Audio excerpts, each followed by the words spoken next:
Hey everyone, it's Black Woman Farmer.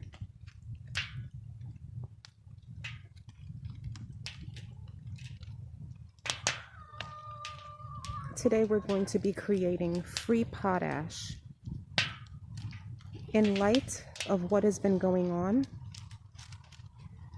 with the Strait of Hormuz and all of the issues that we are going to be facing in the very near future, this is a quick, simple, and easy way to create potash for your garden.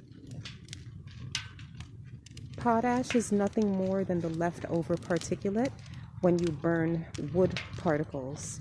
It could be firewood, it could be leaves, it could be cardboard. This is how we create it. When the ashes are completely broken down and they have been cooled, this is what I put in my garden, and it acts as an extra source of fertilizer. Just another tip for you, how you can create free fertilizer for your needs.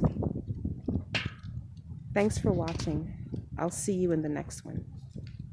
Do you have poultry on your homestead? If you do, consider my crop tonic, all natural, made with apple cider vinegar to help them avoid digestive disorders. Only available on Etsy at Black Woman Farmer.